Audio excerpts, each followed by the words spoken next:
ধর্মতলায় মমতার ধর্নার তৃতীয় দিন। অপরিকল্পিত এসআইআর এর প্রতিবাদে ধর্নায় মুখ্যমন্ত্রী মমতা বন্দ্যোপাধ্যায়। আজ ধর্নার তৃতীয় দিন। শুক্রবার থেকে ধর্নায় বসেছেন মুখ্যমন্ত্রী। সকাল 10টা থেকে রাত 8টা পর্যন্ত বেশ কিছু কর্মসূচি রয়েছেন মুখ্যমন্ত্রীর। ইতিমধ্যেই যে এসআইআর প্রক্রিয়া চলছিল এতদিন রাজ্যে, সেই এসআইআর প্রক্রিয়ায় বেশ কিছু মানুষের নাম বাদ গিয়েছে। বৈধ ভোটার যারা, তাদের নাম বাদ দেওয়া হয়েছে। সেই নিয়ে মুখ্যমন্ত্রী তিনি স্বয়ং ক্ষোভ প্রকাশ করেছিলেন যে ইচ্ছেকৃত প্রচুর বৈধ ভোটারের নাম বাদ দিচ্ছে কমিশন। এই নিয়ে অভিযোগ করা হয়েছিল, আর সেই অভিযোগকে সামনে রেখেই কিন্তু মুখ্যমন্ত্রী তিনি ধর্নায় বসেছেন যে কোনো বৈধ ভোটারের নাম বাদ দেওয়া যাবে না। ভোটাধিকার প্রয়োগে মানুষকে বাধা দেওয়া যাবে না, ইচ্ছেকৃতভাবে মানুষকে বাধা দেওয়া হচ্ছে। এই অভিযোগকে সামনে রেখেই কিন্তু পথে নেমেছেন মুখ্যমন্ত্রী। আমরা দেখতে পাচ্ছি শুক্রবার থেকে তিনি টানা ধর্নায় বসে রয়েছেন, আর আজকে ধর্নার তৃতীয় দিন। আমরা এই নিয়ে কথা বলবো। আমাদের সঙ্গে ফোন লাইনে রয়েছেন আমাদের প্রতিনিধি শুভঙ্কর মণ্ডল। শুভঙ্কর, মুখ্যমন্ত্রী তিনি ধর্নায় বসে রয়েছেন, আর আজ ধর্নার তৃতীয় দিন। আজ তার সঙ্গে নারী দিবসও। কোনো কি কর্মসূচি রয়েছে সেখান থেকে? দেখো, মঞ্চে এখনো পর্যন্ত পর্দা রয়েছে দেওয়া, সে পর্দা এখনো ওঠেনি।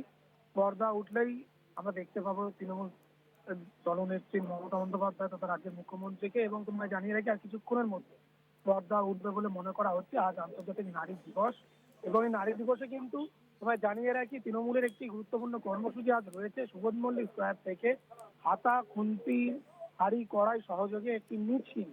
এবং সেই মিছিল কি কারণে? কেননা ইতিমধ্যে তুমি জানো যে কেন্দ্রের যে বিজেপি পরিচালিত সরকার, তারা ডোমেস্টিক গ্যাস এবং কমার্শিয়াল গ্যাস উভয় গ্যাসের কিন্তু দাম বাড়িয়ে দিয়েছে কয়েক গুণ। এবং সেইখানে দাঁড়িয়ে স্বাভাবিকভাবে মানুষের এই মুহূর্তে যেরকম আর্থিক সংকট, ভাড়ারে টান, এবার কিন্তু হেসেলে আগুন।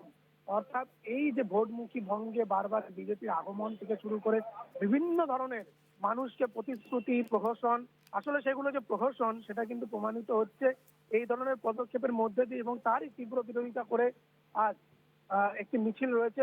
মমতা বন্দ্যোপাধ্যায় তিনি আগেই ঘোষণা করেছিলেন সুবোধ মল্লিক স্কয়ার থেকে মিছিল আসবে ধর্মতলা মেট্রো চ্যানেল, যেখানে ধর্ণা মঞ্চ। আজ ধর্ণা মঞ্চে আজ ধর্ণার তৃতীয় দিন।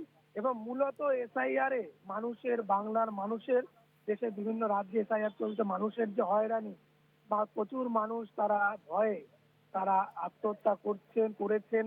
এবং বিএলও যারা রয়েছেন দায়িত্বপ্রাপ্ত, তাদের মধ্যে অনেকে আত্মহত্যা করেছেন। এবং এই যে ঘটনাগুলো, এবং সেই সঙ্গে সঙ্গে ব্যাপক হয়রানি, উদ্দেশ্য প্রণোদিত ভাবে এই জিনিসগুলো করা হচ্ছে বিজেপির অঙ্গুলি হেলনে। এসআইআর এর এই কাজ বঙ্গে শুরু করেছে নির্বাচন কমিশন। নির্বাচন কমিশন বায়াস, পক্ষপাত দুষ্ট এই অভিযোগও তিনি কিন্তু তুলেছিলেন আগে।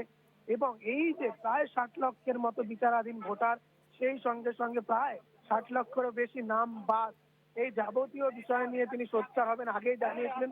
অভিষেক বন্দ্যোপাধ্যায় তিনি তৃণমূল ভবন থেকে ঘোষণা করেছিলেন যে 6 মার্চ থেকে ধর্মতলার মেট্রো চ্যানেলে অবস্থানে কর্মসূচি বা বলা যেতে পারে ধর্ণা তিনি বসবেন তৃণমূল নেত্রী মমতা বন্দ্যোপাধ্যায়। এবং সেই রকম ভাবে 6 তারিখ দুপুর 2টো থেকে ধর্ণা কর্মসূচি শুরু হয়।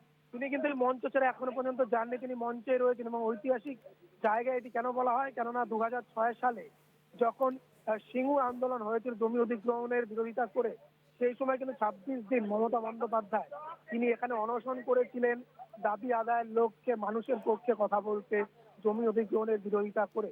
এবং সেইখানে এই মুহূর্তে ধর্ণা চলছে। তিনি মঞ্চ ছেড়ে কিন্তু কখনোই বেরোননি, যাননি, তিনি মঞ্চেই আছেন। আর শুধুমাত্র সময়ের অপেক্ষা, কিছুক্ষণ পর হয়তো পর্দা উঠবে। সেই পর্দা উঠলে তিনি কি বার্তা দেন আজকে সেদিকে অবশ্যই নজর থাকবে। গতকাল যেমন গুরুত্বপূর্ণ ঘোষণা তিনি এখান থেকে করে দিয়েছিলেন, যুব সাথীর টাকা দিয়ে দেওয়া হবে, বিশাল একটি বড় একটি প্রকল্প, একেবারে যারা চাকরিহীন বা বেকার যুবক যুবতী যারা রয়েছেন তাদেরকে এই অর্থ প্রদান করার বিষয়টি, সেইখানে দাঁড়িয়ে স্বাভাবিকভাবেই আজকেও নজর থাকবে। প্রতিদিনই আমরা দেখতে পাচ্ছি যে মমতা বন্দ্যোপাধ্যায়ের যে বিধানসভা কেন্দ্র, সেখান থেকেও দেখা গিয়েছে অনেকের নাম বাদ দিয়েছে, তাদেরকে আনা হয়েছে। বিভিন্ন জায়গা থেকে দেখা গিয়েছে অনেকের নাম বাদ দেওয়া হয়েছে, মৃত বলে দেখানো হয়েছে, সেই সব পরিবারদের আনা হয়েছে। বিএলও যারা রয়েছেন দেখা গিয়েছে অনেক যারা আত্মহত্যা করেছেন, অনেক যারা ভোটার তারা অনেক বয়স হ্যাঁ, সংখ্যা যারা আত্মহত্যা করেছেন, তাদের মতো তাদের হ্যাঁ পরিবারগুলোকে শুভঙ্কর। এখানে আনা হয়েছে। হয়তো আজকেও কিন্তু বাড়তি নজর সেদিকে থাকবে। পাশাপাশি তিনি কি বার্তা দেন সেদিকেও কিন্তু আমাদের সংবাদ মাধ্যম তথা বলা যেতে পারে সবারই নজর থাকবে। একেবারেই ধন্যবাদ তোমার শুভঙ্কর। আমাদের সঙ্গে ফোন লাইনে ছিলেন আমাদের প্রতিনিধি শুভঙ্কর মণ্ডল।